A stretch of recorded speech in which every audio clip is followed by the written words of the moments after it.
Capricorne, bonjour à toutes et bonjour à tous, j'espère que vous allez bien. Merci pour votre présence aujourd'hui, pour cette nouvelle vidéo dans laquelle nous allons parler des énergies du mois de novembre qui seront ou pas, vous verrez bien les vôtres. Merci pour votre présence. J'espère que vous aurez une qualité de son correcte. Une abonnée m'a fait remarquer que depuis le mois d'octobre, on entendait des frottements et des tapotements. Alors je suis désolée si c'est le cas, j'ai essayé de faire ce que je pouvais. Le micro est sur pied, donc il n'y a rien qui frotte ou qui tapote, et j'ai essayé de faire de mon mieux pour éliminer tous les bruits parasites et environnants. Voilà, la parenthèse est fermée. Alors, pour ce tirage, on va parler tout d'abord des arcanes majeures. Vous avez un tirage qui est puissant en énergie, hein. Ici, vous avez le monde. Le monde représente peut-être la lame de fond pour vous. Si cette lecture vous parle, la lame de fond de votre mois de novembre. Vous avez des énergies de finalisation et de transformation qui sont très puissantes. Vous avez le jugement ici dans l'état d'esprit, la mort dans la sphère relationnelle et sentimentale. Ça ne veut pas dire la mort d'une relation. Ça ne l'exclut pas non plus. On va en parler. La mort, c'est vraiment une énergie de transformation et également de renaissance avec le jugement. Donc, il y a vraiment quelque chose qui est en pleine évolution pour vous sur ce mois de novembre, si ça vous parle toujours. Arcane majeur, le pendu dans ce que vous désirez le plus et l'étoile dans le défi. En arcane majeur, c'est tout. Ensuite, des deniers, des bâtons, des coupes, pas d'épée, de l'action, de l'émotion, mais pas d'épée. D'accord. Ça a l'air d'être quelque chose pour vous ce mois de novembre. Allez, on va commencer par la carte du monde. Le monde représente... Alors tout d'abord, bien sûr, c'est le dernier des... Pardonnez-moi, je suis en train de poser quelque chose. C'est le dernier des arcanes majeurs, le monde.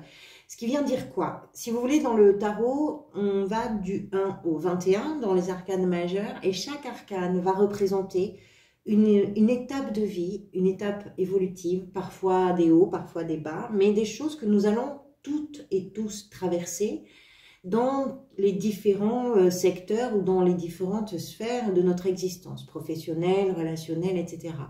Le monde, c'est donc un tout.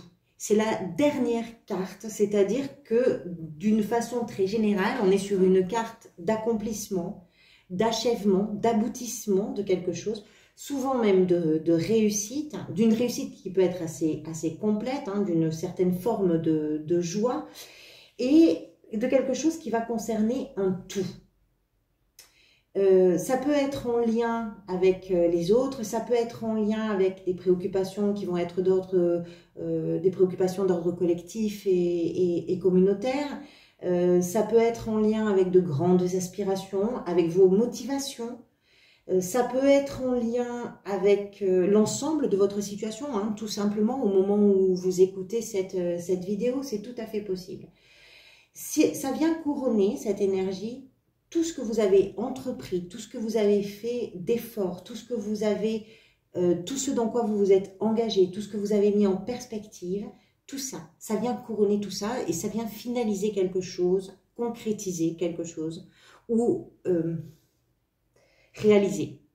Vous comprenez l'idée en tout cas. Ça, c'est l'énergie, la lame de fond. C'est-à-dire que vous avez des énergies de transformation qui sont très puissantes, le jugement et la mort. Ce sont des transformations qui vous amènent vers une concrétisation, une réalisation. Que ce soit au sens large, que ce soit par rapport à quelque chose de spécial ou de précis pour vous, peu importe. Votre état d'esprit, la 4 de denier avec le jugement. On va parler de la 4 de denier tout d'abord. Elle nous parle, cette 4, de tout ce que vous avez, vous, peut-être, envie de protéger.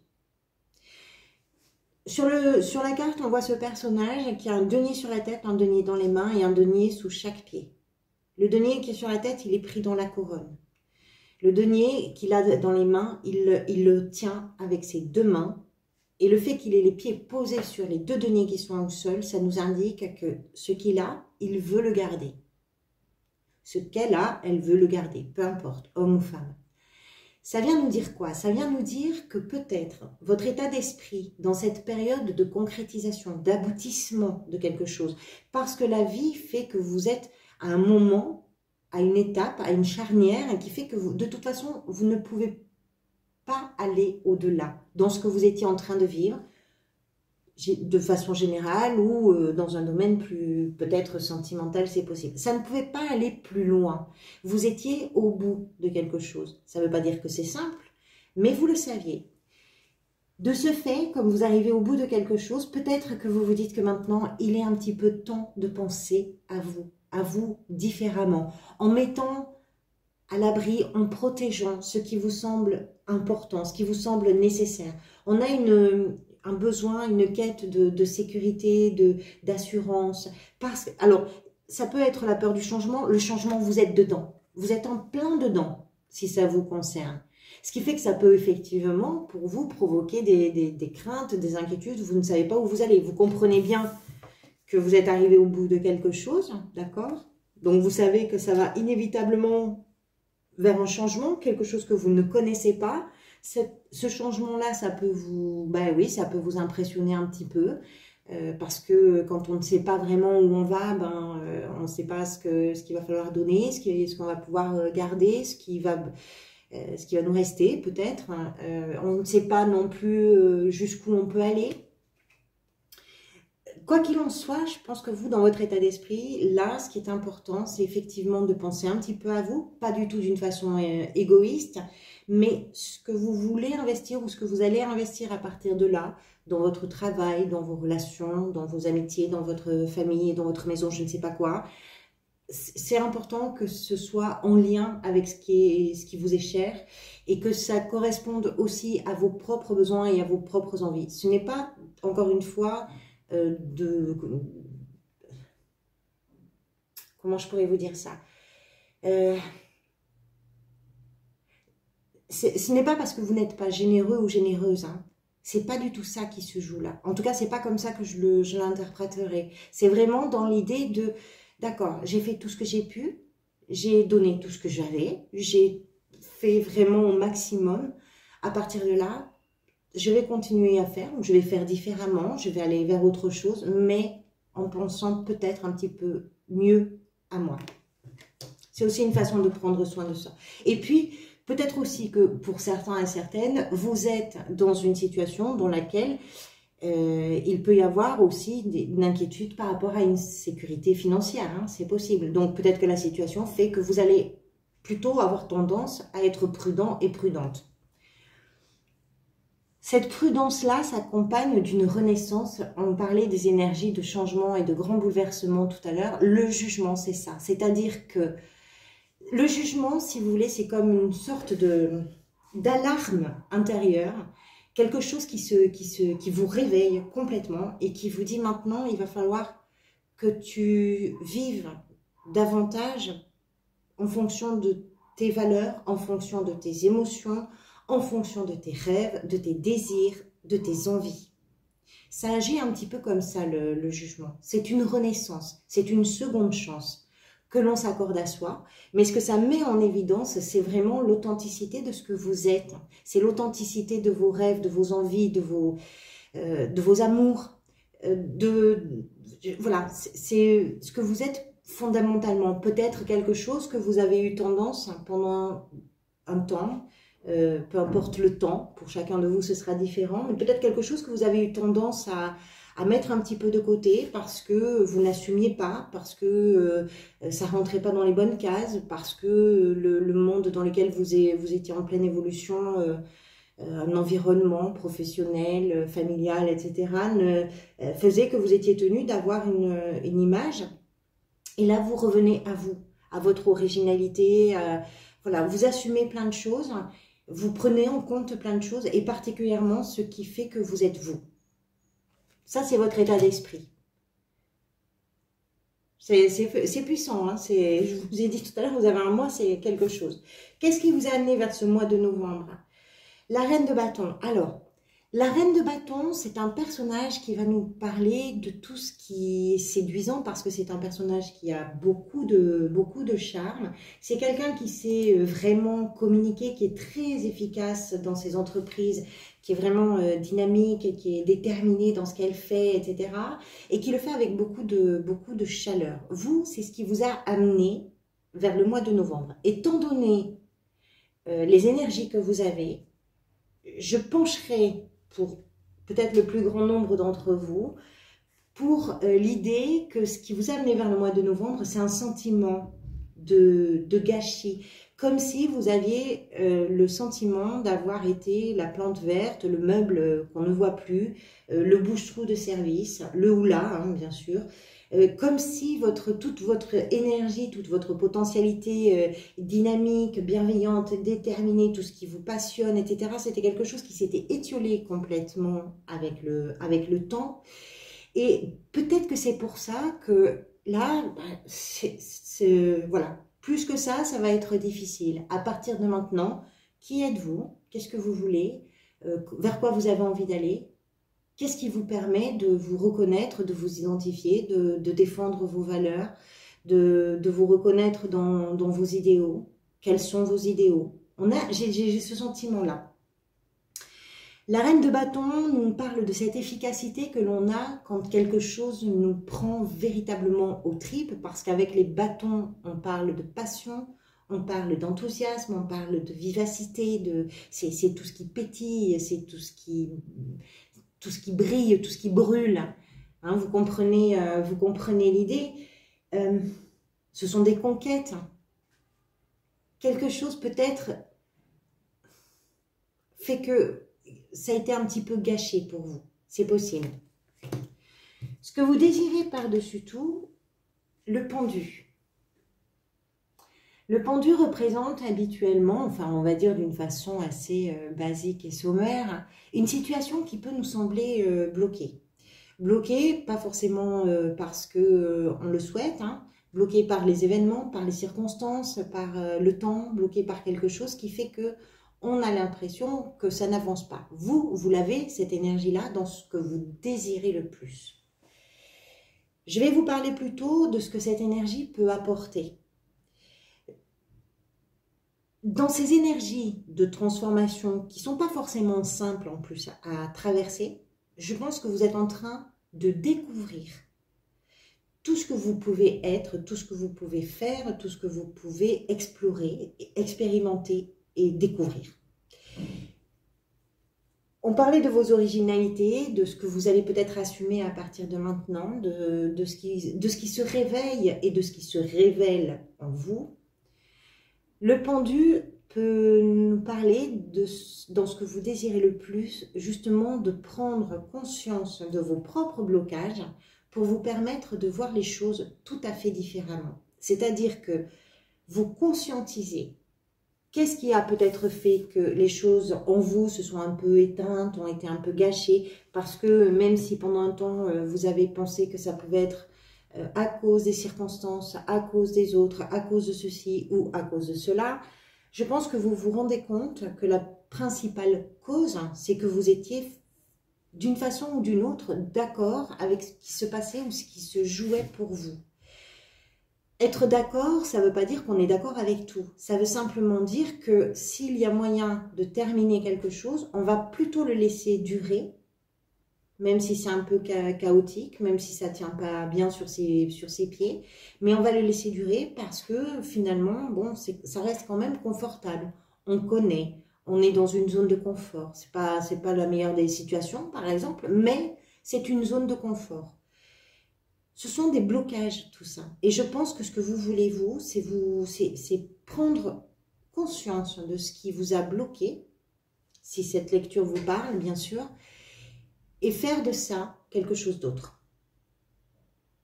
Vous êtes en pleine évolution. Le pendu nous parle de ça, d'une façon de voir qui est totalement différente. Et qui arrive après une période où les choses ont été figées. Figées dans le temps, figées dans une situation, figées dans une relation, figées dans un propos, dans un parti pris, dans une croyance. Quelque chose était figé. Et tout d'un coup, ça se libère. Ce qui vient vous aider, ça c'est sublime. La 6 de bâton. La 6 de bâton nous parle de tout ce que vous êtes en train d'entreprendre et qui trouve la voie du succès, du triomphe, de la réussite. C'est ça, la 6 de bâton. C'est ce guerrier, ou en tout cas ce personnage, guerrier ou pas, peu importe. C'est ce personnage qui revient de son propre champ de bataille, de ce qu'il a mis en chantier, de tout ce à quoi il s'est confronté, il ou elle, hein, encore une fois, de tout ce à quoi vous vous êtes confronté, que vous avez surmonté. Et cette énergie-là nous parle de ce nouveau visage que vous avez à offrir, d'abord à vous, et puis aussi à la communauté. Ça peut être la famille, ça peut être les amis, le travail, peu importe. Ce que vous êtes en train de réaliser en transformation profonde, intime, personnelle, vous avez attire autour de vous, en tout cas, un regard reconnaissant. C'est-à-dire que ça, on vous voit réussir ça. On vous le dit, bravo, c'est formidable. On vous dit, c'est incroyable d'avoir fait tout ce chemin-là. C'est incroyable d'avoir réussi à faire ça. C'est ça, la 6 de bâton. Et ça, c'est ce qui vient vous aider. C'est peut-être aussi d'avoir ce soutien, ce regard de soutien de la part d'autres personnes autour de vous. C'est possible. C'est de vous rendre compte que vous n'êtes pas seul dans ce que vous êtes en train de faire, dans ce qui est en train de changer, et que votre façon d'aborder le changement, de vivre le changement, de prendre en compte certaines choses, d'assumer certaines choses, ça provoque autour de vous un regard assez admiratif. C'est pas pour ça que vous le faites, si ça vous parle, hein. C'est pour vous. Et je pense que de toute façon, que vous le vouliez ou non, vous êtes avec cette carte, l'âme de fond, le monde, vous ne pouviez pas aller plus loin. C'était pas possible. La vie faisait que là, vous étiez au terme de quelque chose. Votre défi, l'étoile, c'est d'y croire. Et c'est de ne pas perdre cette lueur, cette lumière qui vous guide. L'étoile, c'est ça, c'est ce en quoi on croit, c'est ce en quoi on a foi, c'est ce qui fait qu'on met un pied devant l'autre, c'est ce qui nous fait rêver, c'est quelque chose qui est extérieur et qui agit véritablement à l'intérieur. Ça nous apporte de l'espoir, de l'espérance, ça nous apporte du rêve, ça nous apporte des envies, c'est tout ça l'étoile. Votre défi, c'est d'y croire.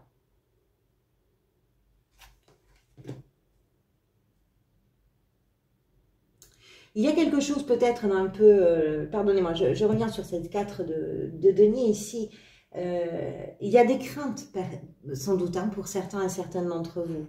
Ces craintes sont là parce que dans les énergies de changement, on ne sait pas trop, on n'a pas forcément une visibilité sur du long terme. Et donc ça peut, à certains moments, influencer ce en quoi vous croyez ou pas.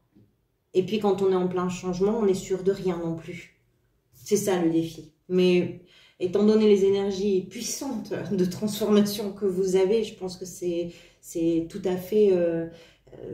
vous pouvez le dépasser, hein, sans problème.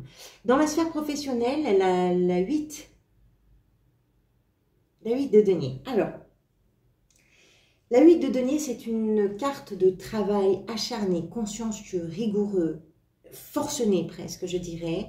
C'est toute cette concentration parce qu'il y a une immense motivation, parce qu'il y a quelque chose qui vous tient vraiment à cœur, qui est vraiment important pour vous, d'une façon ou d'une autre, et quelle que soit votre situation, hein, que vous soyez dans une activité, que vous soyez à la tête de votre propre entreprise ou de votre activité, que vous soyez à la recherche d'un emploi, on comprend que c'est une période où vous ne lâcherez pas une seule seconde ce que vous avez à réaliser d'un point de vue professionnel. Si vous n'êtes pas en activité, cette énergie-là, on va la retrouver dans ce que vous faites au quotidien. Hein.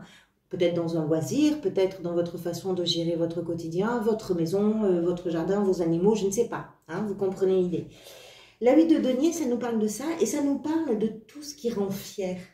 C'est-à-dire que ce travail-là, pour avoir des résultats, hein, c'est ce que vous êtes en train de réaliser avec beaucoup de ténacité, de volonté, de détermination, quoi que ce soit, c'est vraiment pour aller vers des résultats que vous espérez.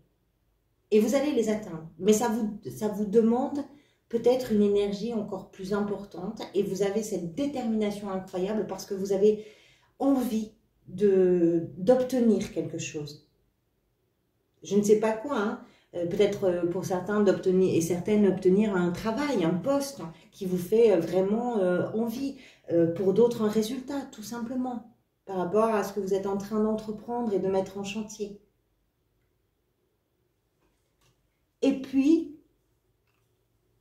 il y a des réussites, hein, avec la 6 de bâton ici, il y a de véritables réussites aussi professionnellement. Sachant que si ces énergies de transformation vous touchent également dans la sphère professionnelle, vous êtes peut-être encore plus déterminé, volontaire et acharné que d'habitude, parce que dans ces énergies de transformation, vous ne savez pas trop où ça va cette histoire. Vous avez, voilà, c'est bon, ben on y va et puis on verra bien. Oui, mais dans le on verra bien, vous allez donner tout ce que vous avez. C'est pas juste on verra bien. Dans la sphère sentimentale, la mort. Alors, je vais vous parler de cette métamorphose, de cette transformation. Que ce soit dans une relation, peut-être que vous êtes en couple et que tout va très bien dans le couple, mais en ce qui vous concerne, dans la relation de couple et dans la relation au monde, dans la relation en général, avec tout ce qui vous entoure, avec tout ce que vous vivez, vous êtes sur une période, on l'a vu déjà, hein, d'aboutissement et de transformation. Donc forcément, c'est quelque chose que l'on va retrouver dans la sphère sentimentale. Que ce soit dans un couple, que ce soit dans une relation ou dans des relations amicales ou sociales, peu importe.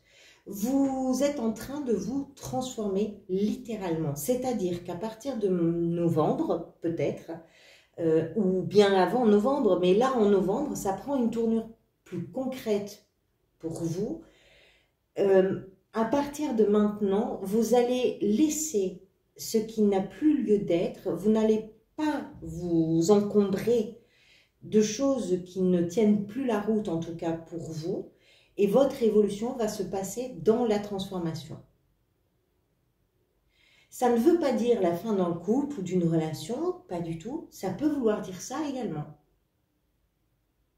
Si ce n'est pas le cas, ça veut simplement dire que votre transformation va s'imposer dans l'histoire et que je pense que vous avez des choses à partager dans cette perspective d'amélioration. C'est peut-être aussi tout simplement pour améliorer une relation que vous vivez. Hein. C'est tout à fait possible. Peut-être une relation dans laquelle il est question maintenant aussi de penser un petit peu plus à vous, pas par égoïsme, encore une fois. Simplement parce que vous avez besoin de vous sentir rassuré d'une façon ou d'une autre. Rassuré dans tout ce que vous êtes en train de mettre en bouleversement ou en chantier ou en changement. Et je pense que la vie vous a poussé vers tout ça. Parfois, on fait des choix qui sont des choix très importants de changement de cap, de changement de vie, etc. Là, j'ai vraiment l'impression que ces énergies-là, parce que le monde, c'est extérieur, c'est en lien avec un tout. L'étoile, c'est pareil, c'est en dehors de vous, c'est pas vous. Là, ici, c'est un ange qui vient souffler dans une trompette et qui vient réveiller les morts. Vous comprenez l'idée? La mort, c'est pareil, on la choisit pas forcément. Enfin, vous comprenez l'idée, c'est quelque chose de naturel. C'est-à-dire que tous ces changements sont naturels, ne sont pas forcément voulus, mais ils sont inéluctables.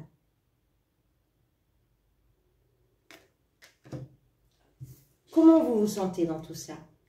La reine de coupe, elle fait beaucoup de bien, cette reine de coupe. Pourquoi? Parce que d'abord, elle va nous parler de votre sensibilité et de votre état d'amour au sens très large. D'amour pour ce que vous vivez, d'amour pour les autres, d'amour et de réparation aussi, d'amour propre, de réparation pour ce qui se passe à l'intérieur de vous. La reine de coupe, on l'appelle souvent, on la compare souvent à l'infirmière, à une infirmière dans le tarot. Pourquoi? Parce qu'elle a cette capacité d'absorber, de réconforter, de réchauffer, de prendre. Elle a une empathie incroyable, une compréhension, une écoute, une bienveillance, quelque chose qui est indiscutable. Cette énergie-là, c'est comment vous vous sentez. Mais je crois que vous vous sentez sacrément bien parce que vous êtes en train de prendre véritablement soin de vous. Même si vous êtes embringué dans des dans des énergies qui ne sont pas confortables. Hein. C'est possible. Mais cette reine nous explique que ça vous fait du bien de penser un peu à vous, de remettre peut-être un peu de couleur aux joues. C'est une image, hein, de vous révéler, de vous réveiller de quelque chose et de reprendre, je dirais presque le cours de la vie, pour certains et certaines. Cette reine nous parle de votre sensibilité, nous parle également de votre intuition. Vous êtes très instinctive et instinctif en novembre. Il y a quelque chose qui est charnel presque dans votre moi, qui est animal.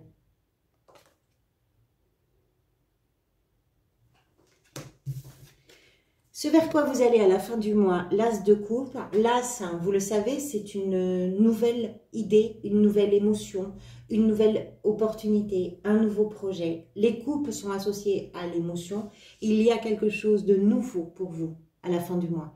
Quelque chose de nouveau, quelque chose qui déborde d'amour, qui déborde d'émotion, quelque chose qui vous touche en plein cœur, quoi que ce soit. Soit quelque chose qui vient de vous, c'est-à-dire que dans ce réveil, dans cette révélation qui est la vôtre finalement, peut-être que ce que vous laissez émerger de tout ce qui est en train de se terminer ou de tout ce que vous laissez derrière vous, c'est justement cette coupe, c'est-à-dire votre première émotion d'amour depuis longtemps, voilà. Ça peut être une nouvelle rencontre, ça peut être plein de choses, hein, cette coupe d'amour. C'est quelque chose que la vie vous offre, c'est quelque chose qui parle à votre cœur et qui déborde littéralement.